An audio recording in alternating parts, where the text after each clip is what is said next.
ਦੋਸਤੋ ਪੰਜਾਬੀ ਟ੍ਰਿਬਿਊਨ ਦੇ ਰੋਜ਼ਾਨਾ ਪ੍ਰੋਗਰਾਮ ਵੇਲੇ ਦੀ ਗੱਲ ਵਿੱਚ ਤੁਹਾਡਾ ਸਵਾਗਤ ਹੈ।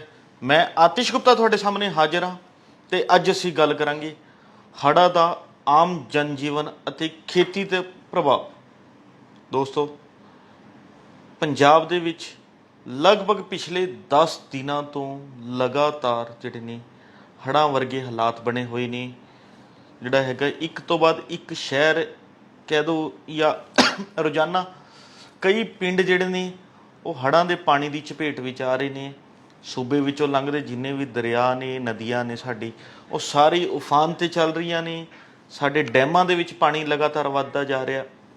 ਤਾਂ ਇਹਨਾਂ ਹਾਲਾਤਾਂ ਦੇ ਵਿੱਚ ਸੂਬੇ ਦੇ ਹੋਰਨਾਂ ਸ਼ਹਿਰਾਂ ਦੇ ਵਿੱਚ ਹੋਰਨਾਂ ਇਲਾਕਿਆਂ ਦੇ ਵਿੱਚ ਜਿਹੜਾ ਹੈਗਾ ਹੜ੍ਹਾਂ ਦਾ ਖਤਰਾ ਲਗਾਤਾਰ ਵੱਧ ਰਿਹਾ।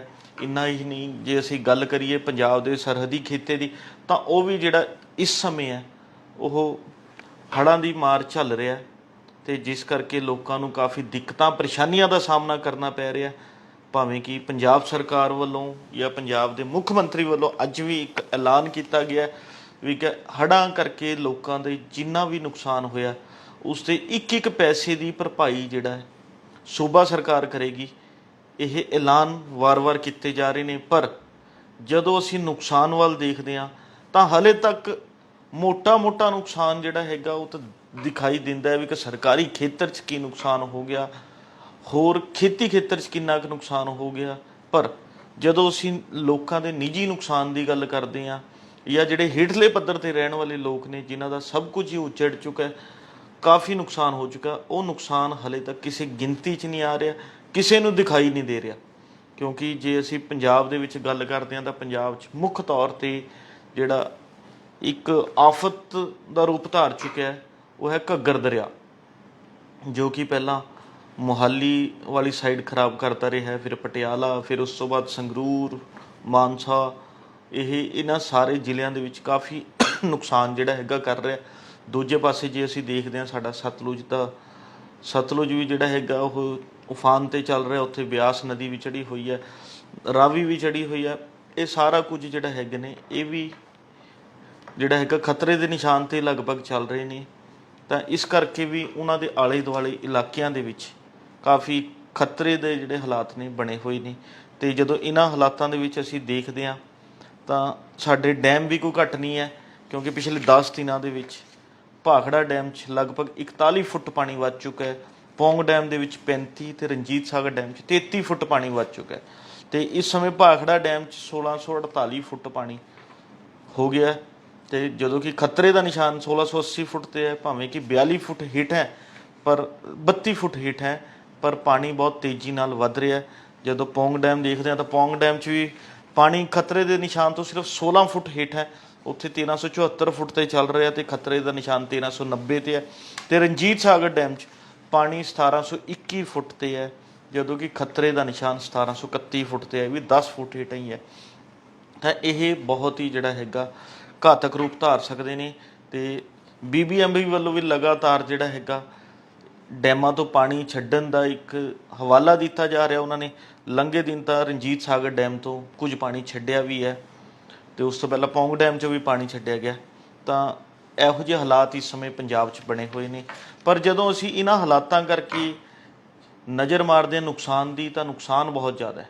ਪੰਜਾਬ ਦੇ ਵਿੱਚ ਜ਼ਿਆਦਾਤਰ ਇਲਾਕੇ ਜੋ ਕਿ ਹੇਠਲੇ ਇਲਾਕੇ ਕਹਿ ਲਓ ਉਹਨਾਂ ਵਿੱਚ ਪਾਣੀ ਭਰ ਚੁੱਕਾ ਹੈ, ਜਿਸ ਕਰਕੇ ਲੋਕਾਂ ਦਾ ਕਾਫੀ ਨੁਕਸਾਨ ਹੋ ਗਿਆ। ਅਤੇ ਜਿਨ੍ਹਾਂ ਲੋਕਾਂ ਦੇ ਘਰਾਂ ਦੇ ਵਿੱਚ ਪਹਿਲੀ ਮੰਜ਼ਿਲ ਸੀ ਉਹਨਾਂ ਲੋਕਾਂ ਨੇ ਤਾਂ ਕੁਝ ਸਮਾਨ ਆਪਣਾ ਬਚਾ ਵੀ ਲਿਆ, ਕਿਉਂਕਿ ਪਹਿਲੀ ਮੰਜ਼ਿਲ 'ਤੇ ਲੈ ਗਏ ਸੀ। ਪਰ ਜਿਨ੍ਹਾਂ ਲੋਕਾਂ ਦੇ ਘਰ ਹੀ ਸਿਰਫ ਇੱਕ ਮੰਜ਼ਿਲ, ਸਿਰਫ ਗਰਾਊਂਡ ਫਲੋਰ ਹੈ, ਉਹਨਾਂ ਕੋਲ ਹੋਰ ਕੁਝ ਨਹੀਂ ਹੈ, ਉਹਨਾਂ ਦਾ ਸਾਰਾ ਕੁਝ ਹੀ ਜਿਹੜਾ ਹੈਗਾ ਨੁਕਸਾਨਿਆ ਗਿਆ।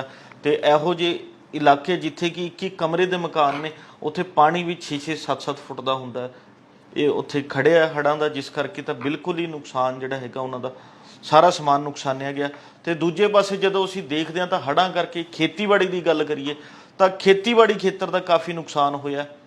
ਪੰਜਾਬ ਦੇ ਵਿੱਚ ਜੋ ਹੁਣ ਤੱਕ ਦੇ ਆંકੜੇ ਪ੍ਰਾਪਤ ਹੋਏ ਨੇ ਉਹ ਆંકੜੇ ਇਹ ਗੱਲ ਦੱਸਦੇ ਨੇ ਕਿ ਪੰਜਾਬ ਦੇ ਵਿੱਚ ਲਗਭਗ 2.5 ਲੱਖ ਏਕੜ ਤੋਂ ਵੱਧ ਝੋਨੇ ਦੀ ਫਸਲ ਜਿਹੜੀ ਹੈਗੀ ਹੈ ਹੜ੍ਹਾਂ ਕਰਕੇ ਪ੍ਰਭਾਵਿਤ ਹੋ ਚੁੱਕੀ ਹੈ।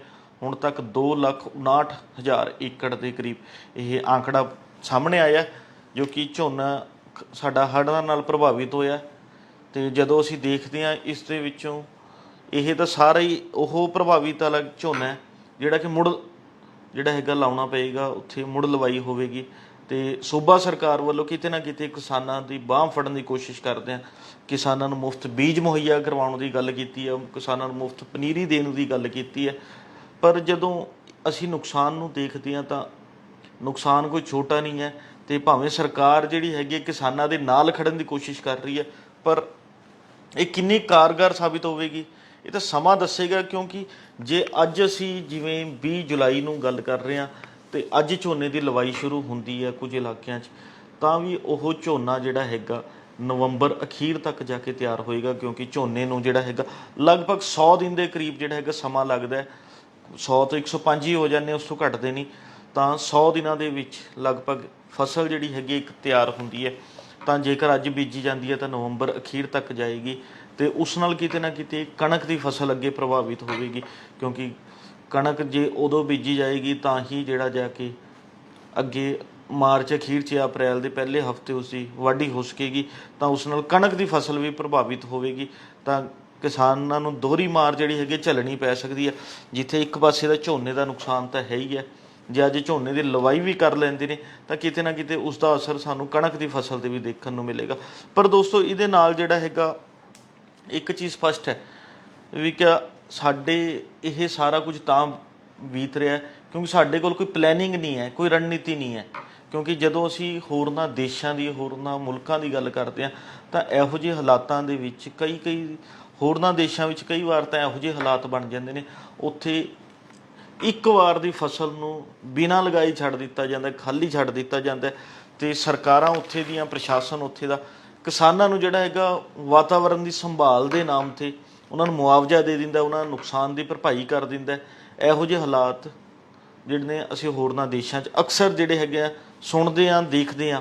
ਅਤੇ ਇਸ ਜਿਹੜੇ ਉਹ ਮੁਆਵਜ਼ਾ ਦਿੱਤਾ ਜਾਂਦਾ ਉਹ ਸਿਰਫ ਵਾਤਾਵਰਨ ਦੀ ਸੰਭਾਲ ਦੇ ਖਾਤੇ 'ਚ ਹੀ ਪਾਇਆ ਜਾਂਦਾ, ਨਾ ਕਿ ਕਿਸਾਨ ਸਬਸਿਡੀ ਦੇ ਖਾਤੇ 'ਚ ਜਾਂ ਖੇਤੀ ਸਬਸਿਡੀ 'ਚ ਉਸਨੂੰ ਗਿਣਤੀ ਕੀਤੀ ਜਾਂਦੀ ਹੈ। ਤਾਂ ਜੇਕਰ ਇਹੋ ਜਿਹੇ ਹਾਲਾਤ ਸਾਡੇ ਦੇਸ਼ 'ਚ ਬਣ ਗਏ ਤਾਂ ਇੱਥੇ ਵੀ ਕੀਤਾ ਜਾ ਸਕਦਾ। ਕਿਉਂਕਿ ਪੰਜਾਬ 'ਚ ਜਿਹੜਾ ਹੈਗਾ ਲਗਭਗ 75 ਲੱਖ ਤੋਂ ਜਿਹੜਾ 80 ਲੱਖ ਦੇ ਗੇੜ 'ਚ ਜਿਹੜਾ ਹੈਗਾ ਝੋਨੇ ਦੀ ਬਿਜਾਈ ਹੁੰਦੀ ਹੈ।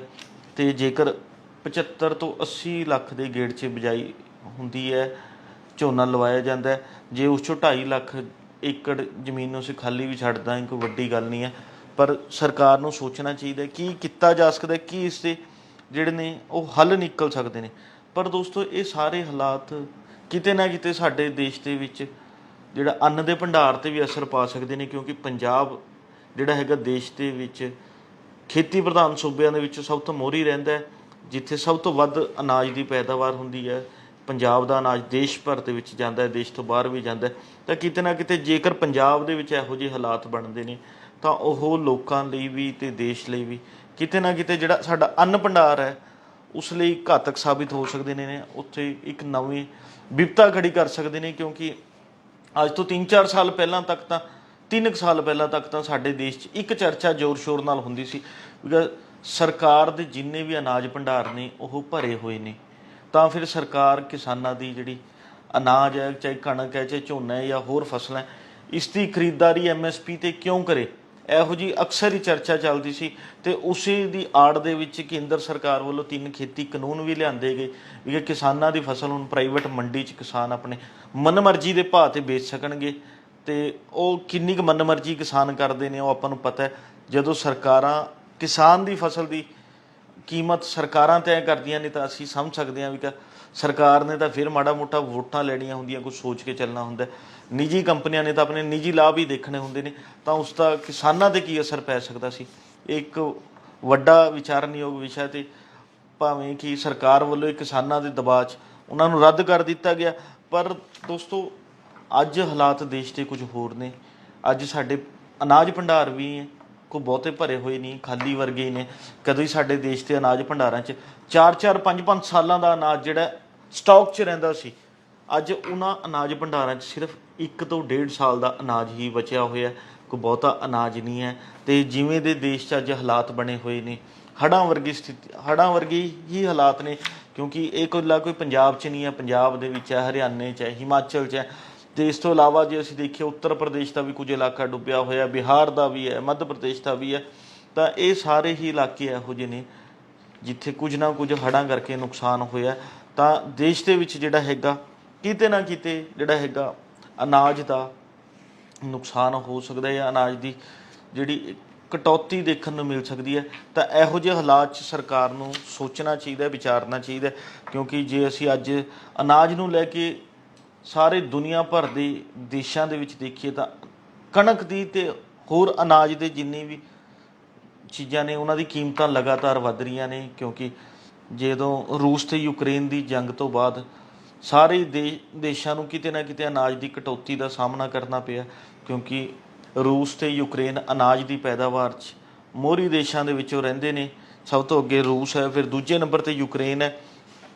ਭਾਵੇਂ ਕਿ ਸੰਯੁਕਤ ਰਾਸ਼ਟਰ ਦੀ ਸੰਧੀ ਤੋਂ ਬਾਅਦ ਜਿਹੜਾ ਹੈਗਾ ਉਹ ਦੋਵੇਂ ਦੇਸ਼ਾਂ ਵੱਲੋਂ ਜਿਹੜਾ ਹੈਗਾ ਹੋਰਨਾਂ ਦੇਸ਼ਾਂ ਨੂੰ ਸਪਲਾਈ ਜ਼ਰੂਰ ਕੀਤਾ ਜਾ ਰਿਹਾ ਅਨਾਜ, ਪਰ ਕਿਤੇ ਨਾ ਕਿਤੇ ਫਿਰ ਵੀ ਫਰਕ ਹੈਗਾ। ਅਤੇ ਇਹਨਾਂ ਹਾਲਾਤਾਂ 'ਚ ਜੇਕਰ ਸਾਡੇ ਦੇਸ਼ 'ਚ ਅਨਾਜ ਦੀ ਕਟੌਤੀ ਹੁੰਦੀ ਹੈ ਜਾਂ ਹੜ੍ਹਾਂ ਕਰਕੇ ਸਾਡਾ ਅਨਾਜ ਨੁਕਸਾਨਿਆ ਜਾਂਦਾ ਤਾਂ ਉਹ ਦੇਸ਼ ਲਈ ਅਤੇ ਲੋਕਾਂ ਲਈ ਇੱਕ ਵੱਡੀ ਵਿਪਤਾ ਖੜੀ ਕਰੇਗਾ।